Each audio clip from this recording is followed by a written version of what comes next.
나와라. VIP 병실 안 70대 노인이 떨리는 목소리로 중얼거렸습니다. 그의 앞에 서 있던 40대 초반의 여성은 순간 얼어붙었습니다. 방금 전까지만 해도 평범한 간병 업무였는데 이 한마디가 모든 것을 바꿔놓았습니다. 노인의 눈에서 눈물이 흘러내렸습니다. 마치 수십 년 동안 찾아 헤맸던 무언가를 드디어 발견한 것처럼 말이죠. 여성은 당황한 채로 뒤로 물러섰습니다. 회장님, 저는... 하지만 노인은 계속해서 그녀를 바라보며 눈물을 흘렸습니다. 병실 안은 이상한 정적에 휩싸였습니다. 과연 이것은 치매 환자의 착각일까요? 아니면 정말로 무언가 특별한 연결고리가 있는 걸까요? 이 놀라운 반전의 전체 이야기가 궁금하시다면 잠시만 구독 버튼을 눌러주세요. 평범해 보이는 사람들의 숨겨진 이야기를 전해드립니다. 자, 그럼 이 모든 일이 어떻게 시작되었는지 처음부터 차근차근 들어보시죠. 석 달 전 서울 시내의 한 고급 요양병원이었습니다. 김민희는 새벽 5시에 집을 나섰습니다. 지하철 막차 시간에 맞춰 퇴근하려면 이 시간에는 나와야 했거든요.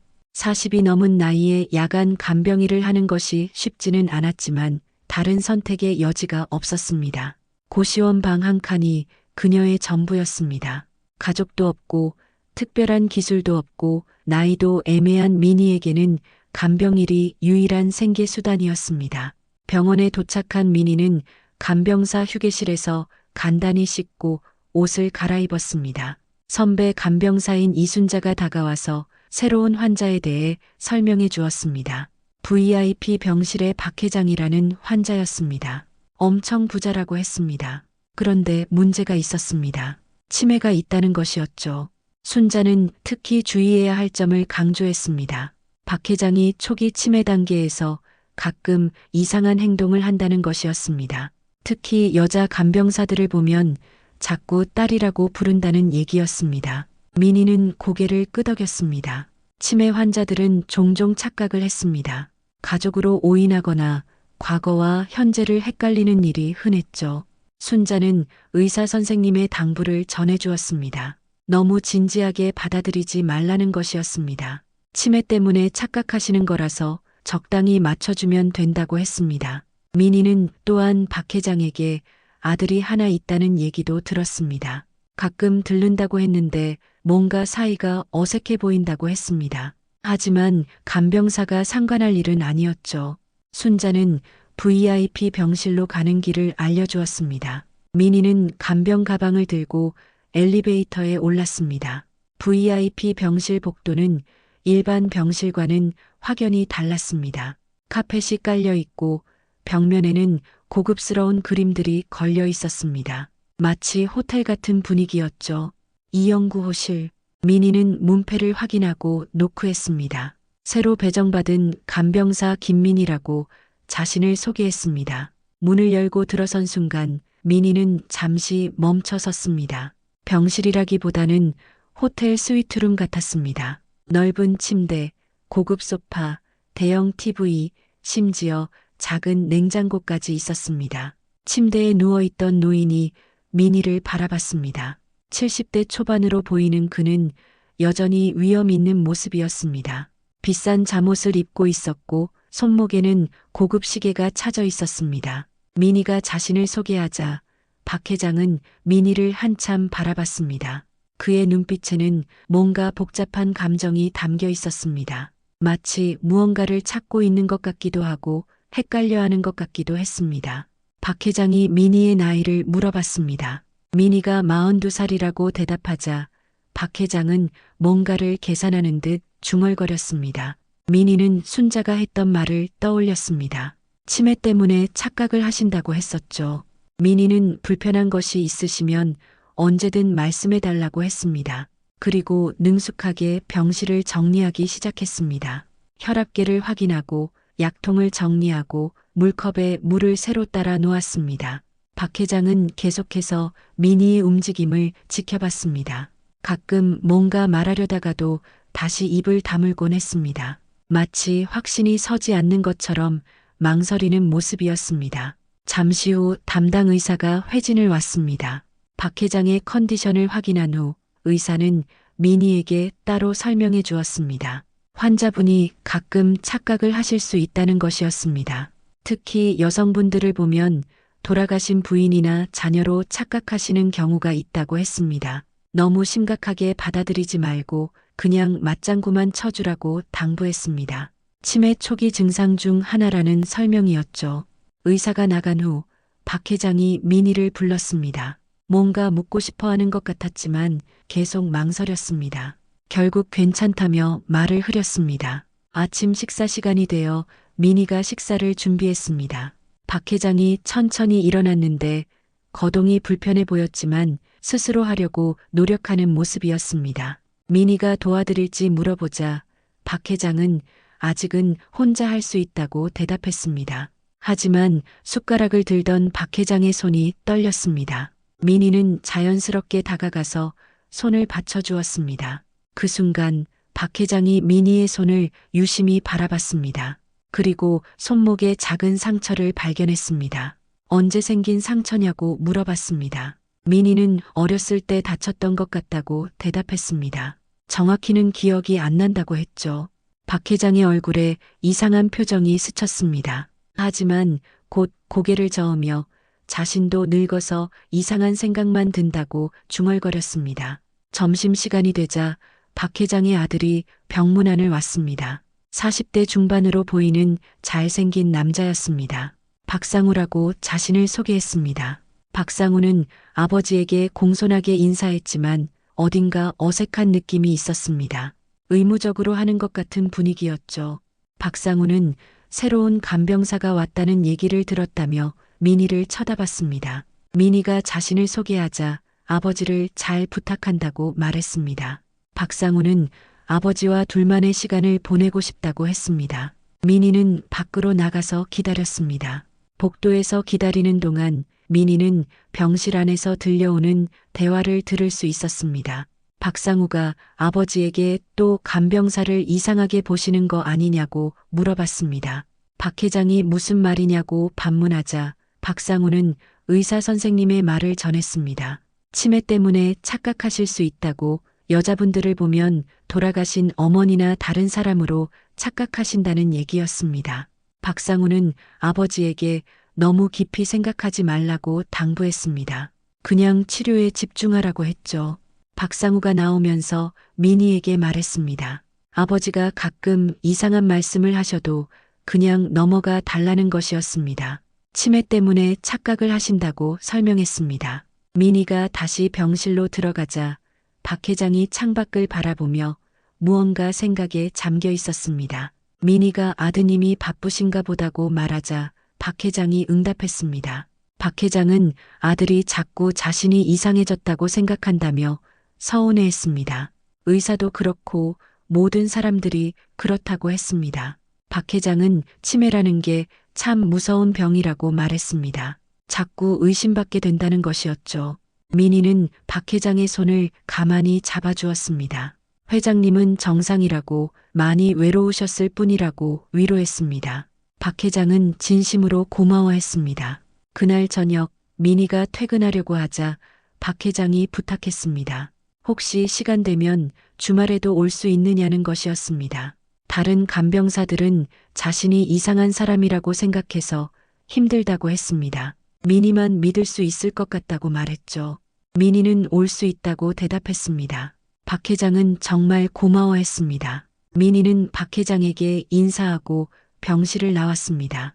복도를 걸으면서 생각했습니다. 치매라고는 하지만 평상시에는 너무 정상적으로 보였습니다. 하지만 의사와 아들의 말을 들어보니 분명 착각을 하시는 모양이었습니다. 앞으로 그런 상황이 생겨도 당황하지 말고 잘 대처해야겠다고 다짐했습니다. 민희는 몰랐습니다. 박 회장이 그녀가 나간 후에도 한참 동안 문을 바라보며 무언가를 골똘히 생각하고 있다는 것을, 그리고 그의 마음속에서는 치매와는 전혀 다른 아주 확실한 무언가가 꿈틀거리고 있다는 것을 말이죠. 며칠이 지나면서 민희는 박 회장의 일상에 익숙해져 갔습니다. 박 회장은 다른 환자들과는 확연히 다른 태도로 민희를 대했습니다. 반말을 하긴 했지만 무례하지 않았고 오히려 친근감이 느껴졌습니다. 마치 오래전부터 알고 지낸 사람처럼 편안하게 대해주었죠. 하지만 가끔씩 이상한 행동을 보였습니다. 어느 날 박 회장이 갑자기 민희가 어렸을 때 좋아했던 음식이 무엇인지 물어봤습니다. 민희가 딸기라고 대답하자 박 회장의 얼굴이 밝아졌습니다. 마치 정답을 맞춘 것처럼 기뻐하더니 역시 그렇구나라고 중얼거렸습니다.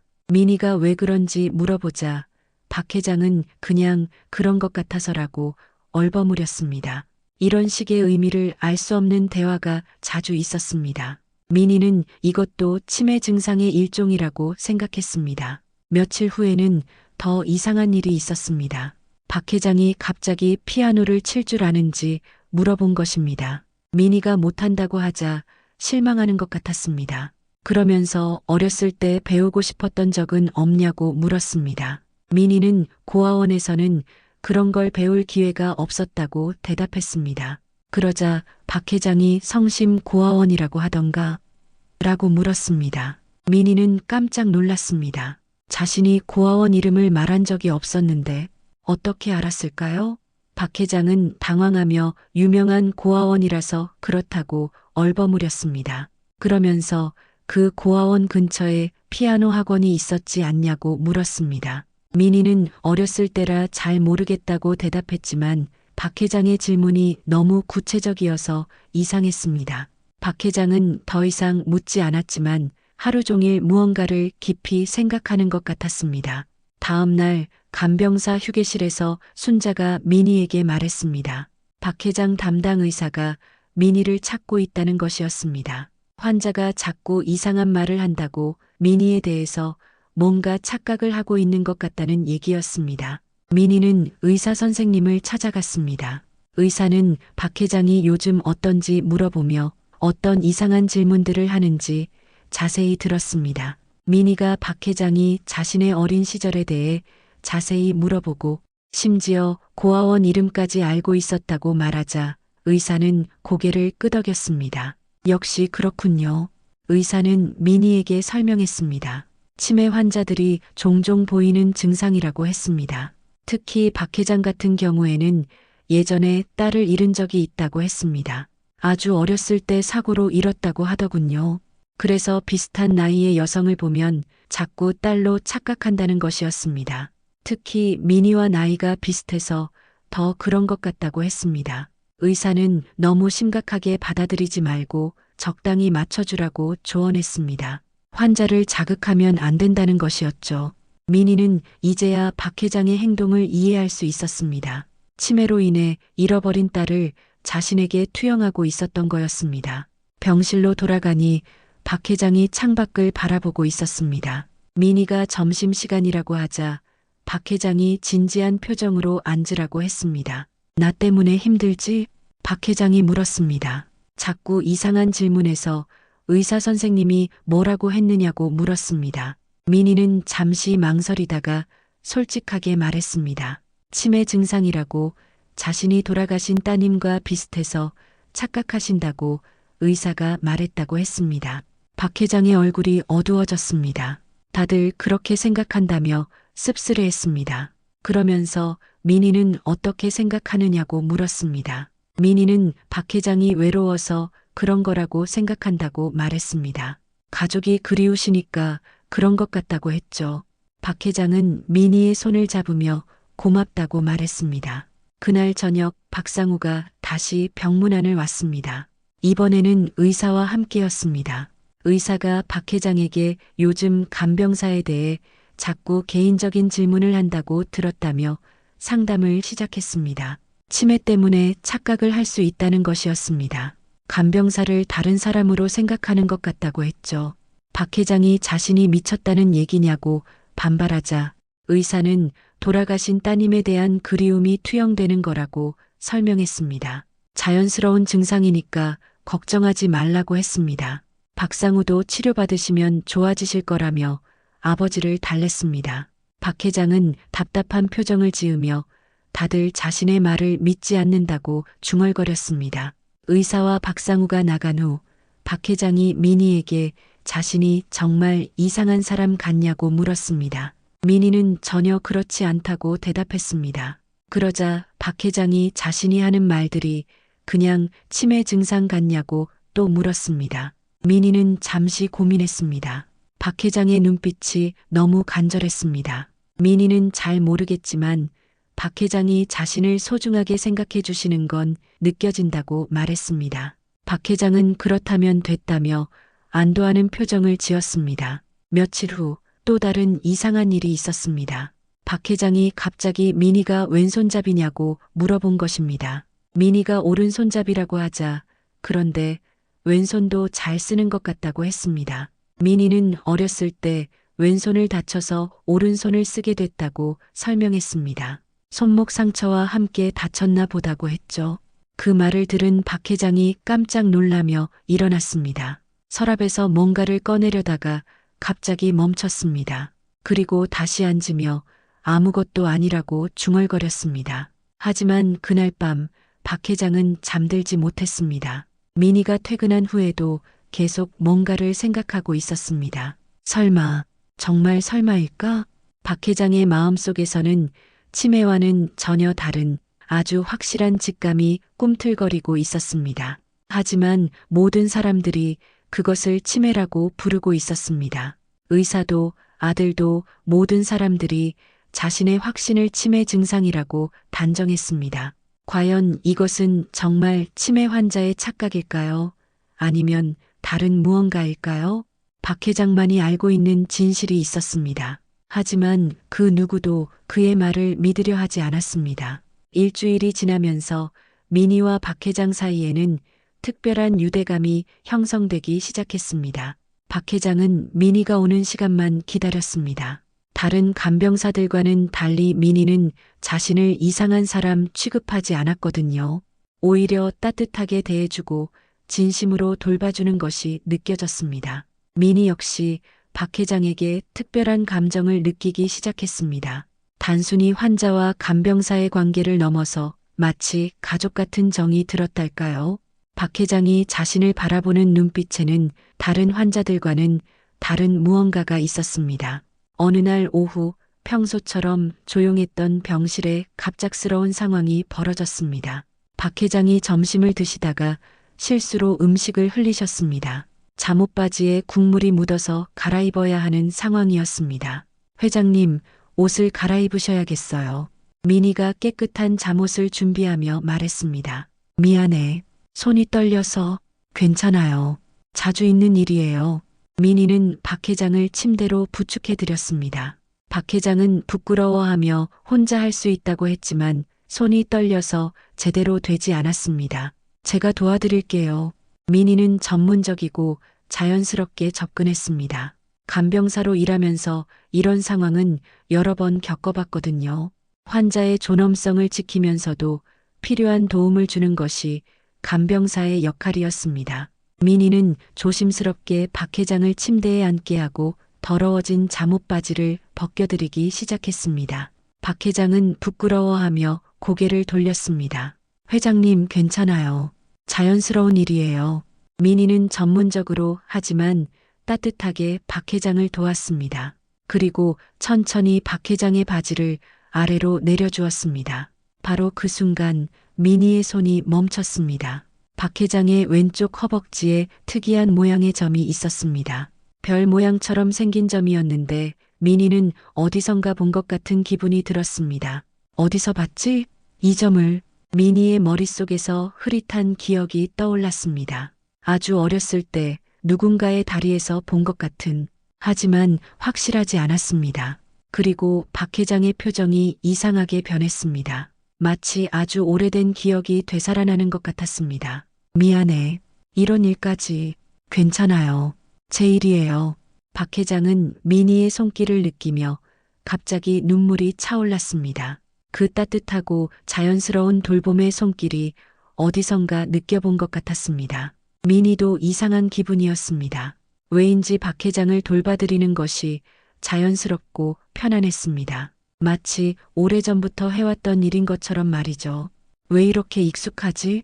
그리고 이 점은 대체 바로 그 순간이었습니다. 박 회장이 미니를 올려다보더니 갑자기 눈물을 흘리기 시작했습니다. 그리고 떨리는 목소리로 중얼거렸습니다. 딸아. 미니는 순간 더욱 얼어붙었습니다. 방금 본 별 모양점 때문에 이미 혼란스러웠는데 박 회장의 간절한 눈빛까지 더해지니 머릿속이 복잡해졌습니다. 설마, 정말 설마일까? 딸아, 정말 너구나. 박 회장이 미니의 손을 꼭 잡았습니다. 눈물이 계속 흘러내렸습니다. 회장님, 저는 미니는 당황해서 뭐라고 말해야 할지 몰랐습니다. 하지만 마음 한구석에서는 이상한 확신이 들기 시작했습니다. 그 별 모양점 그리고 박 회장을 돌보는 것이 자연스럽게 느껴진다는 것. 이상해. 정말 이상해. 우리 딸 많이 컸구나. 많이 힘들었지? 박 회장은 계속해서 미니를 딸이라고 불렀습니다. 그 모습이 너무나 간절해서 미니는 차마 아니라고 말할 수 없었습니다. 회장님, 아빠가 미안해. 정말 미안해. 박 회장이 미니를 꼭 안으려고 했습니다. 미니는 어쩔 수 없이 박 회장을 받아 안았습니다. 그런데 이상했습니다. 왜인지 모르게 마음이 따뜻해졌습니다. 마치 정말로 오랫동안 그리워했던 아버지를 만난 것 같은 기분이었죠. 잠시 후 박 회장의 상태가 진정되었습니다. 미니는 조심스럽게 박 회장을 침대까지 부축해 드렸습니다. 회장님, 좀 쉬세요. 고마워. 우리 딸. 박 회장은 여전히 미니를 딸이라고 부르고 있었습니다. 미니는 급히 간병사 휴게실로 가서 순자에게 상황을 설명했습니다. 순자는 놀라지 않았습니다. 아, 또 그러시는구나. 의사 선생님한테 얘기해야겠다. 곧 담당 의사가 왔습니다. 박 회장의 상태를 확인한 후 의사는 미니에게 설명했습니다. 예상했던 일이에요. 치매 환자들이 자주 보이는 증상 중 하나입니다. 의사는 박 회장이 예전에 딸을 잃은 트라우마가 있어서 더 그런 것 같다고 설명했습니다. 비슷한 나이의 여성을 보면 자동으로 딸로 인식하게 되는 거라고 했습니다. 특히 오늘 같이 취약한 상황에서는 더 심해질 수 있어요. 환자가 부끄러움을 느끼거나 도움을 받는 상황에서 방어 기제로 나타나는 거죠. 그럼 어떻게 해야 해요? 일단은 환자를 자극하지 마세요. 딸이 아니라고 정정하려 하지 말고 적당히 맞춰주세요. 시간이 지나면 자연스럽게 진정될 거예요. 의사가 나간 후 미니는 다시 박 회장의 병실로 돌아갔습니다. 박 회장은 여전히 미니를 보며 환한 미소를 지었습니다. 딸아, 어디 갔었어? 잠깐 나갔다 왔어요. 미니는 의사의 조언대로 맞춰주기로 했습니다. 우리 딸이 나를 돌봐주다니 정말 고마워.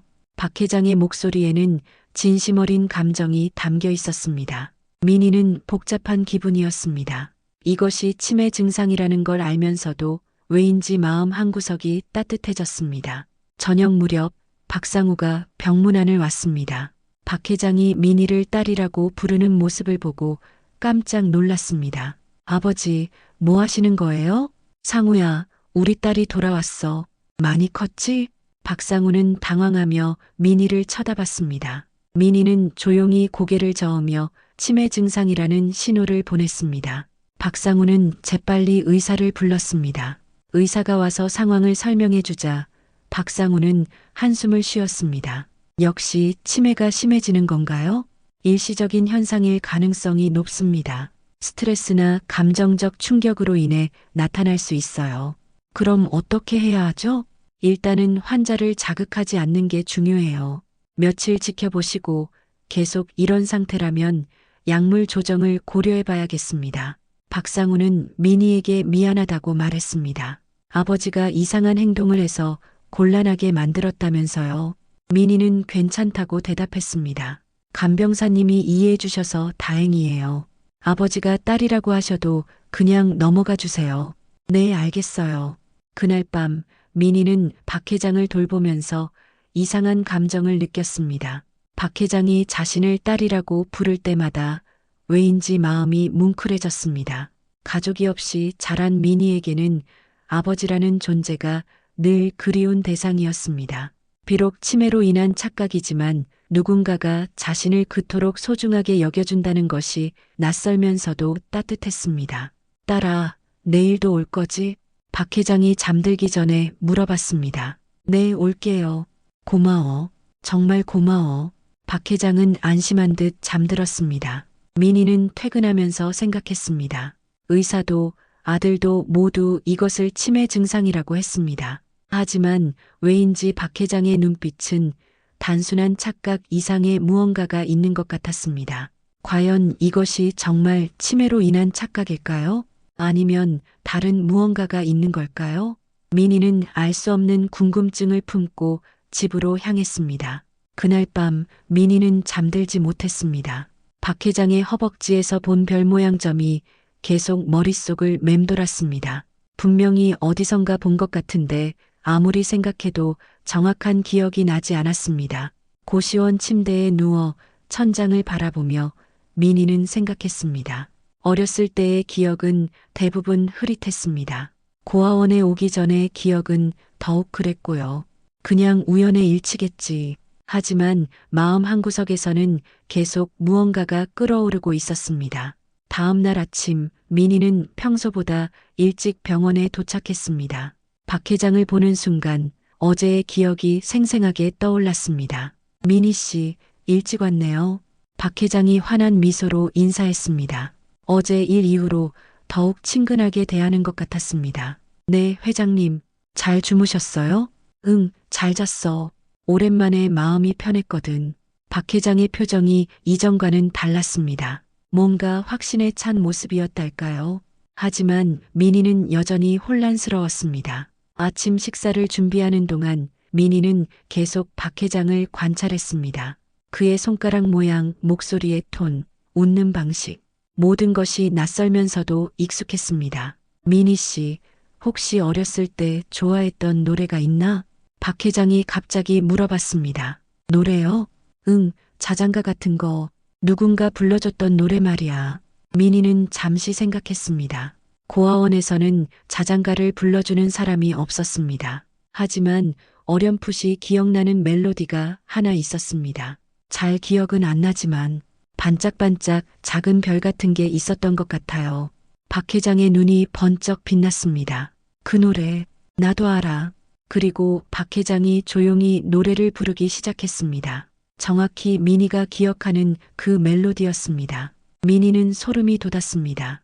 단순한 우연이라고 하기에는 너무 정확했습니다. 회장님, 어떻게 예전에 자주 불렀던 노래야. 우리 딸한테. 박 회장이 중얼거렸습니다. 그러자 민희의 머릿속에서 또 다른 기억이 떠올랐습니다. 누군가 자신에게 그 노래를 불러주던 기억이었습니다. 점심시간이 되자 담당 의사가 회진을 왔습니다. 어제 일에 대해 확인하러 온 것 같았습니다. 회장님, 어제 간병사님을 딸이라고 부르셨다고 들었는데 오늘은 어떠세요? 별로 달라진 건 없어요. 박 회장이 대답했습니다. 의사는 민희에게 따로 물어봤습니다. 간병사님, 환자분이 계속 그런 행동을 보이시나요? 네, 가끔씩요. 역시 그렇군요. 치매 진행 상황을 좀 더 지켜봐야겠어요. 의사는 박 회장의 차트를 확인하며 설명했습니다. 일시적인 현상일 수도 있지만 치매가 진행되면서 나타나는 증상일 가능성이 높다는 것이었습니다. 특히 감정적으로 취약한 상황에서 더 심해질 수 있어요. 어제처럼 도움을 받아야 하는 상황에서 말이죠. 민희는 의사의 설명을 들으면서도 계속 의문이 들었습니다.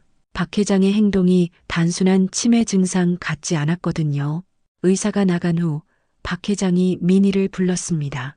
민희 씨, 앉아봐. 네. 의사 선생님이 뭐라고 하던가? 치매 증상이 진행되고 있다고. 일시적인 현상일 수도 있다고 하셨어요. 박 회장은 씁쓸한 표정을 지었습니다. 다들 내가 미쳤다고 생각하는구나. 그런 게 아니에요. 치료를 받으시면. 민희 씨는 어떻게 생각해? 박 회장이 민희를 똑바로 바라봤습니다. 그의 눈빛은 전혀 혼란스럽지 않았습니다. 오히려 매우 또렷하고 확신에 차 있었습니다. 저는 잘 모르겠어요. 민희는 솔직하게 대답했습니다. 정말로 모르겠었거든요. 그럼 하나만 물어볼게. 박 회장이 진지하게 말했습니다. 너도 뭔가 느끼지 않나? 나를 돌볼 때 낯설지 않다는 느낌 말이야. 민희는 깜짝 놀랐습니다. 정확히 자신이 느끼고 있던 것이었거든요.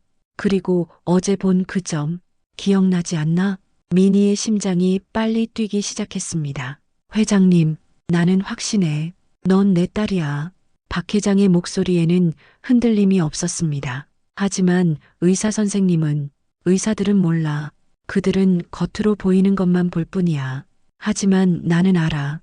아버지는 알 수 있어. 민희는 말문이 막혔습니다.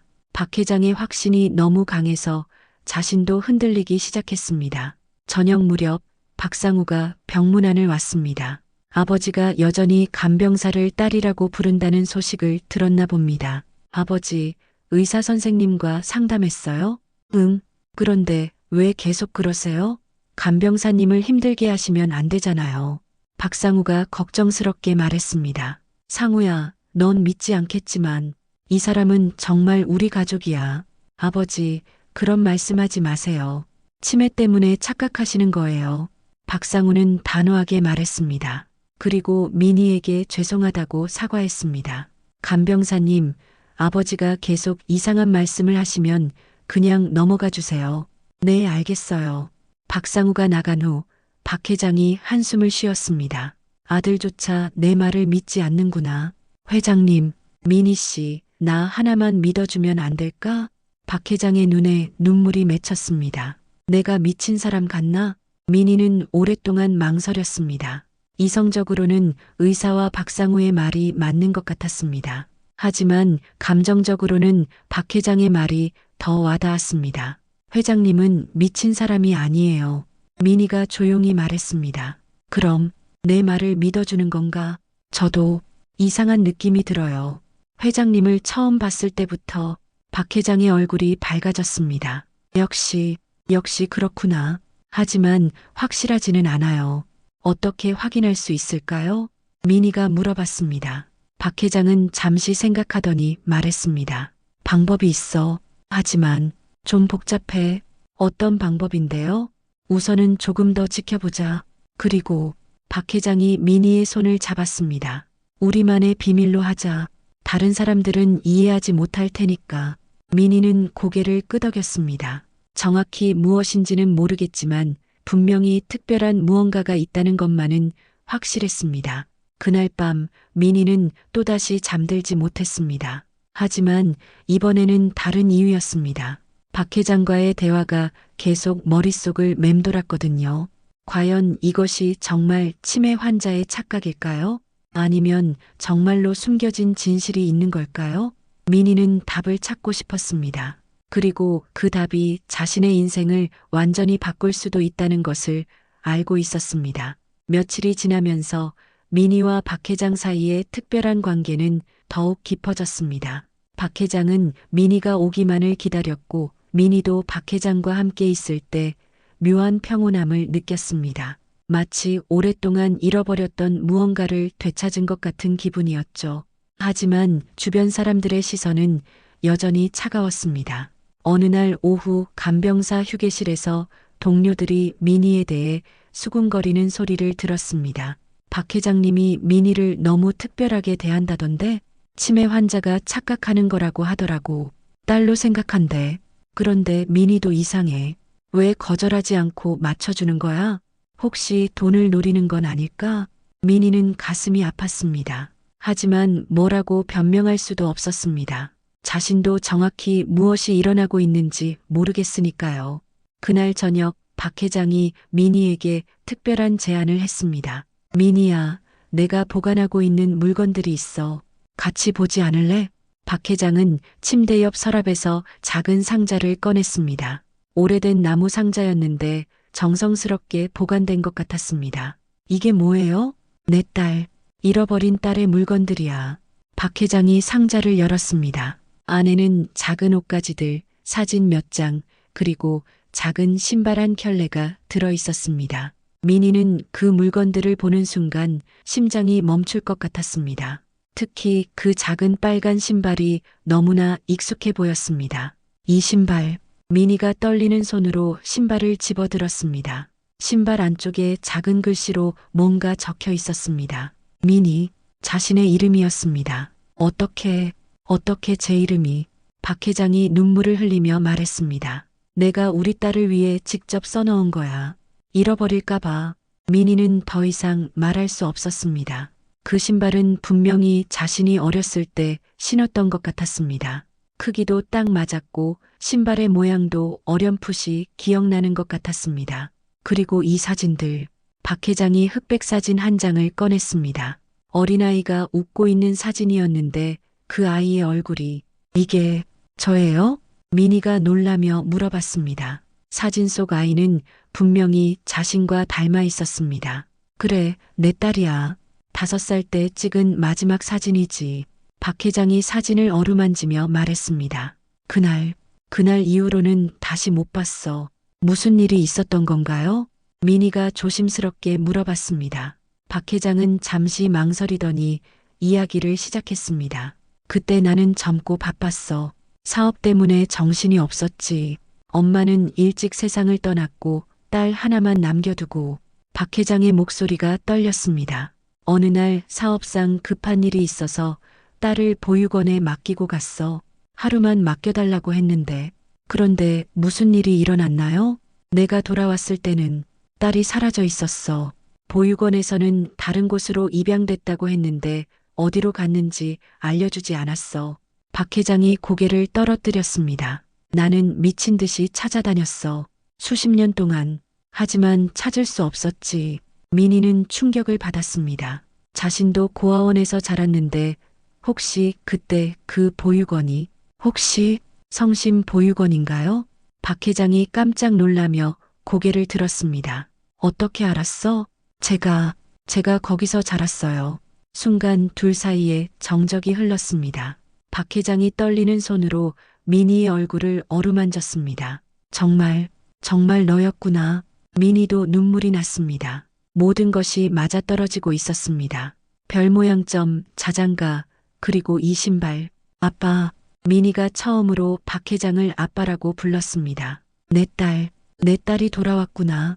박 회장이 미니를 꼭 안았습니다. 37년 만에 재회였습니다. 하지만 바로 그때 병실 문이 열렸습니다. 박상우가 들어온 것이었습니다. 아버지, 뭘 하고 계신? 박상우는 둘이 안고 있는 모습을 보고 당황했습니다. 상우야, 이 아이가 우리 미니야. 박 회장이 흥분해서 말했습니다. 아버지, 또 그러세요. 치매 때문에. 아니야. 이번에는 확실해. 증거도 있어. 박 회장이 상자 안의 물건들을 보여주었습니다. 박상우는 그 물건들을 보고 잠시 말을 잃었습니다. 특히 신발 안에 적힌 민이라는 이름을 보고는 얼굴이 창백해졌습니다. 이건 정말, 그래, 정말이야. 우리 딸이 돌아온 거야. 하지만 박상우는 여전히 믿을 수 없다는 표정이었습니다. 아버지, 이건 너무 우연의 일치예요. 이름이 같다고 해서. 그럼 검사를 해보자. 박 회장이 단호하게 말했습니다. DNA 검사를 해보면 확실해질 거야. 미니는 순간 머뭇거렸습니다. 만약 검사 결과가 다르다면 어떻게 될까요? 이 따뜻한 기분도 모두 사라져버릴까요? 하지만 박 회장이 미니의 손을 잡았습니다. 괜찮아. 나는 확신해. 미니도 고개를 끄덕였습니다. 네, 검사해봐요. 박상우는 복잡한 표정이었지만 결국 동의했습니다. 알겠어요. 검사해보죠. 그럼 확실해지겠네요. 다음 날 미니와 박 회장은 DNA 검사를 받았습니다. 결과는 일주일 후에 나온다고 했습니다. 그 일주일 동안 미니는 마치 꿈을 꾸는 것 같았습니다. 박 회장은 더욱 확신에 차서 미니를 딸처럼 대했고 미니도 점점 그 따뜻함에 빠져들었습니다. 하지만 한편으로는 불안했습니다. 만약 검사 결과가 음성이라면 이 모든 것이 정말로 치매 환자의 착각이었다는 뜻이니까요. 드디어 결과가 나오는 날이었습니다. 담당 의사가 검사 결과지를 들고 왔습니다. 박 회장, 미니, 그리고 박상우가 모두 긴장한 채로 기다렸습니다. 검사 결과가 나왔습니다. 의사가 말했습니다. 결과는 모든 사람들이 숨을 죽였습니다. 양성입니다. 박 회장님과 김민희 씨는 친부녀 관계가 맞습니다. 순간 병실이 조용해졌습니다. 박 회장이 눈물을 흘리며 민희를 안았습니다. 내가 옳았어. 내가 옳았어. 민희도 울음을 터뜨렸습니다. 정말로 자신에게 아버지가 있었던 것입니다. 박상우는 충격을 받은 채로 앉아 있었습니다. 아버지가 치매가 아니라 정말로 진실을 말하고 있었던 것이었습니다. 아버지, 정말 죄송해요. 제가 믿지 않아서. 괜찮아, 상우야. 누구라도 그럴 수 있어. 박 회장이 아들을 감싸주었습니다. 이제 우리는 진짜 가족이야. 다시는 헤어지지 않을 거야. 민희는 평생 처음으로 진짜 가족을 얻었습니다. 아버지도 오빠도 생겼습니다. 더 이상 혼자가 아니었습니다. 하지만 민희는 아직 몰랐습니다. 이 재회에는 더 큰 비밀이 숨겨져 있다는 것을, 그리고 그 비밀이 곧 밝혀질 것이라는 것을 말이죠. DNA 검사 결과가 나온 후 민희의 인생은 완전히 달라졌습니다. 박 회장은 즉시 민희를 간병사가 아닌 딸로 대우하기 시작했습니다. VIP 병실 옆에 있는 보호자용 침대를 마련해 주었고 고급 옷들도 사다 주었습니다. 이제 간병 일은 그만두어라. 아버지가 다 책임질게. 박 회장이 말했지만 민희는 당황스러웠습니다. 갑작스러운 변화가 너무 빨랐거든요. 아버지, 저는 아직 준비가. 무슨 준비야? 내 딸인데 당연한 거지. 박상우도 민희를 따뜻하게 맞아주었습니다. 처음에는 의심했지만 DNA 검사 결과를 보고 나서는 진심으로 여동생을 받아들였습니다. 민희야, 앞으로 우리가 가족이니까 편하게 지내자. 네, 오빠. 민희가 박상우를 오빠라고 부르니 그의 얼굴에 미소가 번졌습니다. 며칠이 지나면서 민희는 서서히 새로운 환경에 적응해 갔습니다. 고시원 대신 아버지가 마련해준 아파트에서 살게 되었고 경제적 걱정도 사라졌습니다. 하지만 가끔 이상한 기분이 들었습니다. 이 모든 것이 너무 완벽해서 꿈같이 느껴졌거든요. 어느 날 저녁 박상우가 민희를 따로 불렀습니다. 민희야, 할 얘기가 있어. 무슨 얘기요? 박상우는 잠시 망설이더니 말했습니다. 사실 아버지에 대해 내가 알아야 할 일이 있어. 민희는 긴장했습니다. 박상우의 표정이 심각해 보였거든요. 아버지는 정말 좋은 분이야. 하지만 과거에 복잡한 일들이 있었어. 어떤 일들이요? 너를 잃어버린 그 사건 말이야. 사실 그게 단순한 실수가 아니었어. 민희의 심장이 빨리 뛰기 시작했습니다. 무슨 뜻이에요? 박상우는 깊게 한숨을 쉬었습니다. 아버지가 사업을 하시면서 여러 문제들이 있었어. 그 당시 아버지는 어려운 선택을 해야 했거든. 어려운 선택이요? 너를 보육원에 맡긴 건 정말로 어쩔 수 없는 상황이었어. 박상우가 설명하기 시작했습니다. 당시 박 회장은 젊은 사업가였습니다. 하지만 사업이 어려워지면서 많은 빚을 지게 되었다고 했습니다. 그리고 그 과정에서 위험한 사람들과 엮이게 되었다는 것이었습니다. 그 사람들이 아버지를 협박했어. 빚을 갚지 않으면 가족에게 해를 가하겠다고. 그래서 아버지는 너를 지키기 위해 임시로 보육원에 맡긴 거야. 상황이 정리되면 다시 데려오려고 했던 거지. 민희는 충격을 받았습니다. 그런데 왜 못 데려오신 거예요? 박상우의 얼굴이 어두워졌습니다. 그게 문제가 생겼어. 어떤 문제요? 아버지가 상황을 정리하고 너를 데리러 갔을 때 너는 이미 다른 곳으로 입양된 후였어. 민희는 말문이 막혔습니다. 보육원에서는 아버지가 너를 버렸다고 생각했나 봐. 연락도 없고 찾아오지도 않으니까. 그래서 다른 가정에 입양을 보낸 거지. 그럼 제가 입양된 건가요? 아니야. 내가 간 곳은 입양 가정이 아니라 고아원이었어. 성심 고아원으로 옮겨진 거야. 민희는 혼란스러웠습니다. 자신은 입양된 적이 없었는데 왜 고아원에서 고아원으로 옮겨진 걸까요? 왜 고아원에서 고아원으로요? 박상우가 망설이더니 말했습니다. 그게 좀 복잡한 얘기야. 말씀해 주세요. 처음에 내가 있던 곳은 임시 보육시설이었어. 거기서 정식 고아원으로 옮겨진 거지. 하지만 박상우의 설명에는 뭔가 빠진 부분이 있는 것 같았습니다. 민희는 더 자세히 알고 싶었지만 박상우가 더 이상 말하려 하지 않았습니다. 민희야, 중요한 건 아버지가 너를 정말 사랑한다는 거야. 그리고 절대 의도적으로 버린 게 아니라는 거지. 네, 알겠어요. 하지만 민희는 뭔가 이상한 기분이 들었습니다. 박상우가 숨기고 있는 것이 더 있는 것 같았거든요. 그날 밤 민희는 잠들지 못했습니다. 박상우의 말이 계속 머릿속을 맴돌았습니다. 아버지가 자신을 지키기 위해 임시로 맡겼다면 왜 연락을 하지 않았을까요? 그리고 왜 보육원에서는 아버지가 버렸다고 생각했을까요? 다음 날 민희는 아버지에게 직접 물어보기로 했습니다. 아버지, 제가 어렸을 때 일에 대해 좀 더 자세히 알고 싶어요. 박 회장의 얼굴이 굳어졌습니다. 왜 갑자기 그런 걸 궁금해해? 상우 오빠가 어려운 상황이 있었다고 하더라고요. 박 회장은 잠시 망설이더니 한숨을 쉬었습니다. 그 얘기를 했구나. 정말 저를 지키려고 그런 거였어요? 박 회장이 민희의 손을 잡았습니다. 그래, 정말이야. 아버지는 절대 너를 버리려고 한 게 아니었어. 그런데 왜 연락을 안 하신 거예요? 박 회장의 표정이 복잡해졌습니다. 그게 상황이 생각보다 복잡했어. 어떻게 복잡했는데요?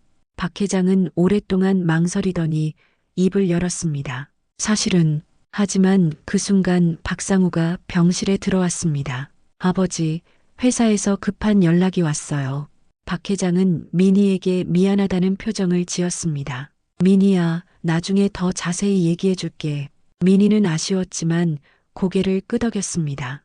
박상우와 박 회장이 급한 일로 나간 후 민희는 혼자 병실에 남았습니다. 그리고 우연히 아버지가 두고 간 서류 뭉치를 보게 되었습니다.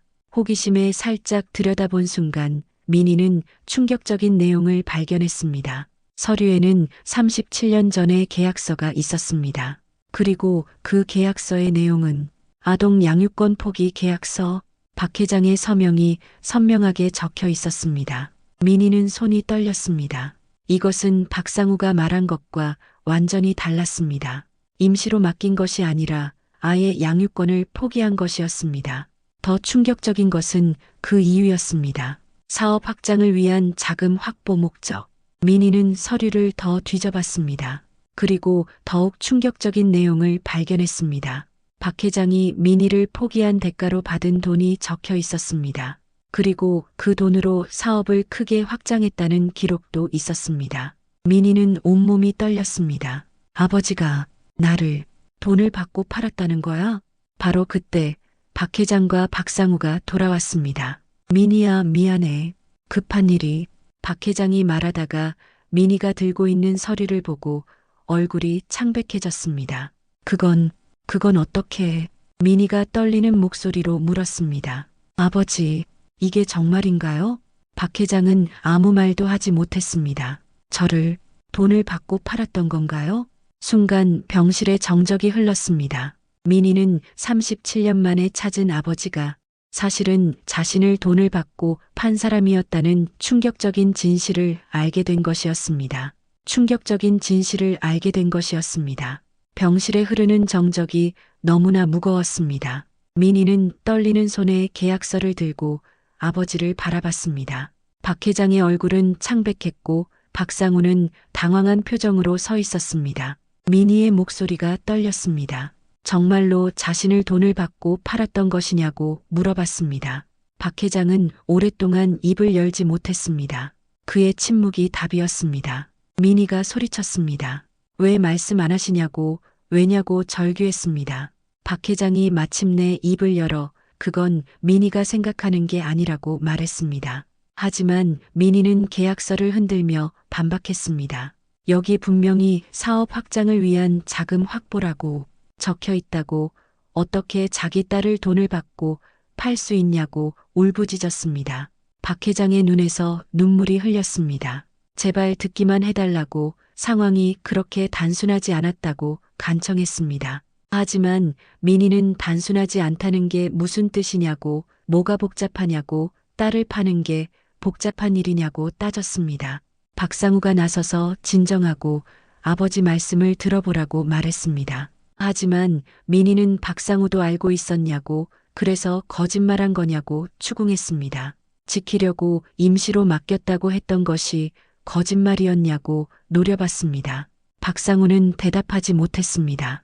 민희는 배신감에 온몸이 떨렸습니다. 37년 동안 가족을 그리워하며 살았는데 그 가족이 자신을 버렸다는 사실이 너무나 충격적이었습니다. 박 회장이 간절하게 제발 앉아서 들어달라고 자신이 설명해 주겠다고 말했습니다. 민희는 의자에 앉았지만 여전히 화가 난 상태였습니다. 박 회장이 힘겹게 이야기를 시작했습니다. 그때 상황이 정말 어려웠다고, 사업이 망해가고 있었고 빚쟁이들이 매일 찾아왔다고 설명했습니다. 하지만 민희는 그래서 딸을 팔았다는 거냐고 반박했습니다. 박 회장이 목소리를 높이며 그게 아니라고 들어달라고 외쳤습니다. 그 사람들이 민희를 위협했다고, 빚을 갚지 않으면 민희에게 해를 가하겠다고 했다고 설명했습니다. 민희는 비웃으며 그럼 더 열심히 일해서 빚을 갚으면 되는 거 아니냐고, 왜 딸을 파냐고 따졌습니다. 박 회장이 절규했습니다. 그게 안 되는 상황이었다고, 그들은 기다려주지 않았다고, 당장 돈을 갚거나 아니면 민희에게 해를 가하겠다고 했다고 설명했습니다. 민희가 그래도 라고 말하려 하자 박 회장이 자신은 선택해야 했다고 말했습니다. 민희를 그들의 손에 넘겨줄 수는 없었다고, 그래서 그 계약을 했다고, 민희를 안전한 곳에 보내기 위해서였다고 해명했습니다. 하지만 민희는 안전한 곳이 고아원이냐고, 고아원이 안전한 곳이냐고 반문했습니다. 박 회장은 그 당시에는 그게 최선이었다고 답변했습니다. 민희는 고개를 저으며 말이 안 된다고 했습니다. 그럼 왜 찾아오지 않았느냐고, 37년 동안 왜 연락 한 번 안 했느냐고 추궁했습니다.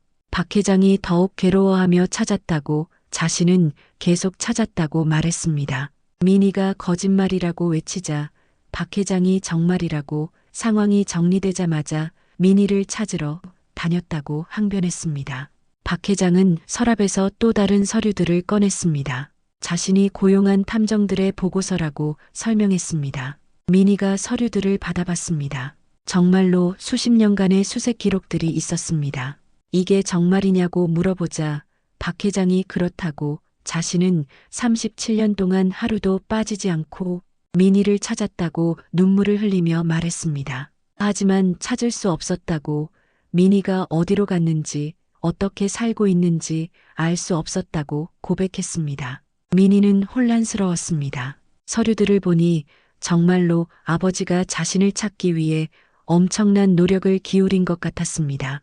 그럼 정말 자신을 지키려고 그런 거였냐고 물어보자 박 회장이 그렇다고, 정말이라고 대답했습니다. 박 회장이 민희의 손을 잡으며 자신은 민희가 그들에게 해를 당하는 것보다는 차라리 라고 말하려던 순간 박상우가 갑자기 말을 끊었습니다. 아버지, 그만하라고 말했습니다. 박 회장이 상우야? 라고 의아해하자 박상우가 더 이상 거짓말하지 말라고 차갑게 말했습니다. 민희와 박 회장 모두 깜짝 놀랐습니다. 박 회장이 무슨 말이냐고 물어봤습니다. 박상우가 깊게 한숨을 쉬며 자신도 진실을 알고 있다고 말했습니다. 무슨 진실이냐고 박 회장이 묻자 박상우가 정말로 민희를 보낸 이유라고 대답했습니다. 박상우가 민희를 바라보며 아버지가 말씀하지 않으시니까 자신이 말하겠다고 했습니다. 박 회장이 하지 말라고 만류했지만 박상우는 계속했습니다. 아버지는 정말로 위험한 상황에 있었다고 설명했습니다. 하지만 그 이유가 단순한 사업 실패가 아니었다고 말했습니다. 민희가 그럼 뭐였냐고 물어보자 박상우가 아버지는 불법적인 일에 연루되어 있었다고 폭로했습니다. 박 회장의 얼굴이 더욱 창백해졌습니다. 박상우는 그 당시 아버지는 살인사건에 연루된 용의자였다고 충격적인 사실을 밝혔습니다. 민희가 뭐라고? 라고 놀라자 박상우가 계속 설명했습니다. 경찰이 아버지를 찾고 있었고 조폭들도 아버지를 찾고 있었다고, 아버지는 도망다니는 신세였다고 말했습니다. 그 상황에서 5살짜리 딸을 데리고 다닐 수는 없었다고, 정말로 위험했다고 설명했습니다. 그래서 아버지는 민희를 안전한 곳에 보낸 거라고 상황이 정리될 때까지라고 말했습니다. 민희가 그럼 정말로 자신을 지키려고 그런 거였냐고 물어보자 박상우가 고개를 끄덕이며 그렇다고 대답했습니다. 하지만 문제는 아버지가 무죄를 입증하는데 너무 오래 걸렸다는 것이라고 덧붙였습니다. 얼마나 걸렸냐고 민희가 묻자 박상우가 10년이라고 대답했습니다. 민희는 충격을 받았습니다. 10년 동안 도망 다녔다는 것이냐고 물어봤습니다. 박상우가 그렇다고 그리고 무죄를 입증한 후에 민희를 찾기 시작했지만 이미 너무 늦었다고 설명했습니다. 박 회장이 고개를 떨어뜨리며 자신이 너무 늦었다고 중얼거렸습니다. 민희는 복잡한 기분이었습니다. 아버지를 원망해야 할지 불쌍히 여겨야 할지 모르겠었습니다. 민희가 아버지라고 부르자 박 회장이 자신을 용서해 줄 수 있겠느냐고 간절하게 물어봤습니다. 자신은 정말로 민희를 지키려고 한 거라고 비록 결과적으로는 민희를 떠나보내게 되었지만 그렇다고 말했습니다. 민희는 오랫동안 생각했습니다. 아버지가 완전히 나쁜 사람은 아니었습니다. 어려운 상황에서 최선의 선택을 하려고 했던 것 같았습니다. 비록 그 결과가 좋지 않았지만 말이죠. 민희가 아버지라고 불렀습니다. 박 회장이 응? 하고 대답하자 민희가 자신도 아버지가 그리웠다고 말했습니다. 박 회장의 눈에서 눈물이 흘렀습니다. 정말이냐고 물어봤습니다. 민희가 그렇다고 37년 동안 매일 그리웠다고 대답했습니다. 민희도 눈물을 흘리며 이제 정말 가족이 될 수 있을까요? 라고 물어봤습니다. 박 회장이 민희를 꼭 안았습니다. 그렇다고 이번에는 절대 놓지 않을 거라고 약속했습니다. 박상우도 다가와서 둘을 안았습니다. 우리 이제 정말 가족이라고 말했습니다. 37년 만에 진짜 가족이 된 것이었습니다. 비록 아픈 과거가 있었지만 이제는 서로를 이해하고 용서할 수 있었습니다. 하지만 민희는 아직 몰랐습니다. 박상우가 여전히 숨기고 있는 마지막 비밀이 있다는 것을, 그리고 그 비밀이 이 가족에게 진짜 시험을 가져다 줄 것이라는 것을 말이죠. 일주일이 지나면서 민희는 진정한 가족의 따뜻함을 느끼고 있었습니다. 박 회장은 건강이 많이 좋아졌고 민희와 함께하는 시간을 소중히 여겼습니다. 잃어버린 37년을 되찾으려는 듯 매일 딸과 대화를 나누었습니다. 박상우도 진심으로 민희를 여동생으로 받아들였습니다. 회사 일로 바쁘면서도 시간을 내서 민희를 돌봐주었습니다. 어느 날 박상우가 민희에게 법적으로도 가족관계를 정리해야겠다고 말했습니다. 호적에 올리고 상속 문제도 정리해야 한다고 설명했습니다. 민희는 그런 것까지 생각해보지 못했다고 대답했습니다. 박상우는 당연한 일이라고, 민희가 아버지의 친딸이니까 그래야 한다고 말했습니다. 박 회장도 동의했습니다. 상우 말이 맞다고, 이제 정식으로 가족이 되어야 한다고 말했습니다. 며칠 후 박상우가 법적 절차를 위한 서류들을 가져왔습니다. 여기 서명하면 된다고 말했습니다. 민희가 서류를 받아보는데 뭔가 이상했습니다. 이게 상속 포기 각서라고 물어봤습니다. 박상우가 당황하며 라고 반응했습니다. 그건 실수라고, 잘못 가져온 것 같다고 얼버무렸습니다. 하지만 민희는 이미 서류를 자세히 봤습니다. 왜 상속 포기 각서가 있는 거냐고 물어봤습니다. 박상우의 설명이 애매했습니다. 그냥 혹시 모를 상황을 대비해서 변호사가 준비한 거라고 말했습니다. 민희가 무슨 상황이냐고 물어보자 박상우는 아무것도 아니라고, 신경 쓰지 말라고 했습니다. 하지만 민희는 뭔가 이상한 기분이 들었습니다. 박상우의 태도가 예전과 달라진 것 같았거든요. 그날 밤 민희는 잠들지 못하고 생각했습니다. 왜 상속 포기 각서가 필요한 걸까요? 그리고 박상우는 왜 그렇게 당황했을까요? 다음 날 민희는 박상우를 찾아가서 어제 그 서류에 대해 좀 더 설명해 달라고 요청했습니다. 박상우가 무슨 서류냐고 되묻자 민희가 상속 포기 각서라고 답했습니다. 박상우의 얼굴이 굳어졌습니다. 그건 정말 아무것도 아니라고 말했습니다. 민희가 그럼 왜 그런 걸 준비한 거냐고 물어보자 박상우는 오랫동안 망설이더니 한숨을 쉬었습니다.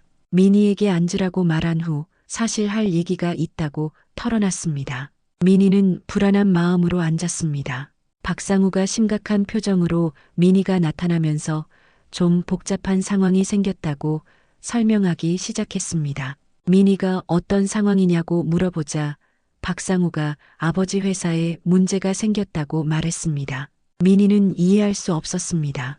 자신이 나타난 것과 회사가 무슨 상관이냐고 물어봤습니다. 박상우가 설명했습니다. 아버지가 지금까지 자신을 유일한 상속자로 지정해뒀는데 민희가 나타나면서 상황이 달라졌다는 것이었습니다. 민희가 자신이 상속자가 되는 건지 물어보자 박상우가 그렇다고 대답했습니다. 친딸이니까 당연히 상속 순위가 높아진다고 설명했습니다. 민희는 여전히 이해하지 못했습니다. 그게 왜 문제가 되느냐고 박상우가 회사를 경영하고 있지 않냐고 물어봤습니다. 박상우의 표정이 더욱 어두워졌습니다. 문제는 회사 상황이 좋지 않다는 거라고 말했습니다.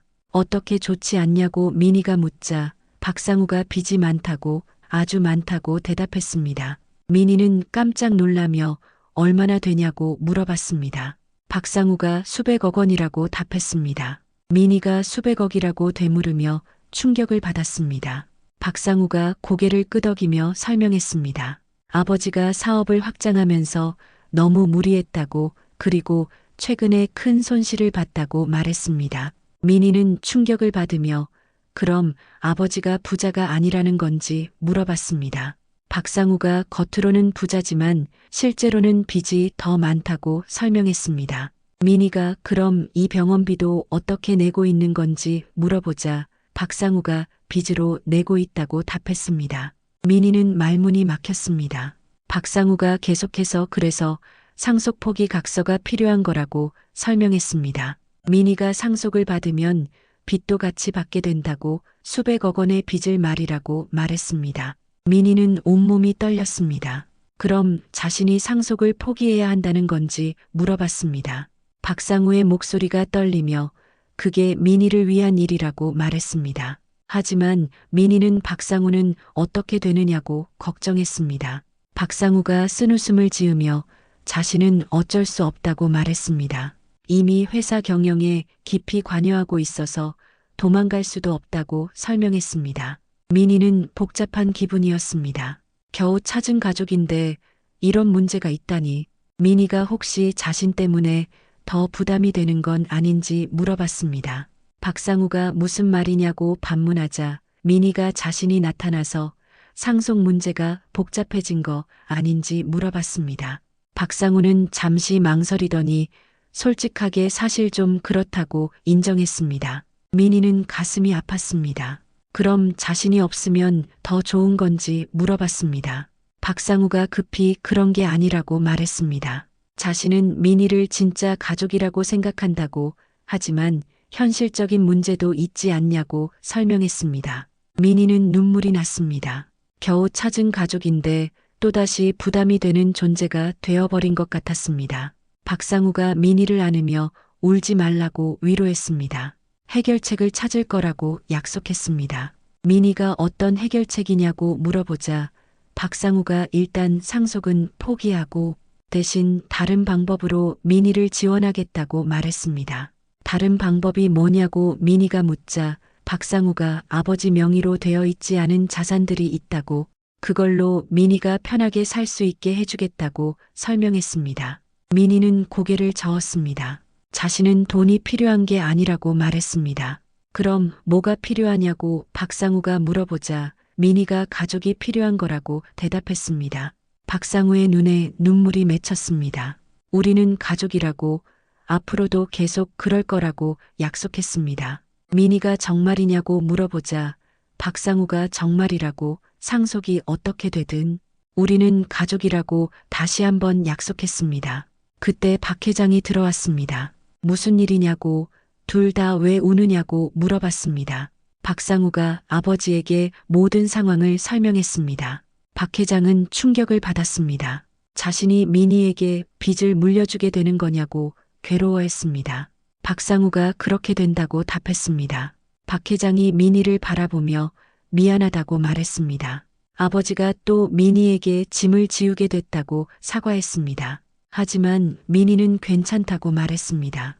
박 회장이 어떻게 괜찮냐고 수백억 원의 빚인데 라고 걱정하자 미니가 그래도 괜찮다고 웃으며 말했습니다.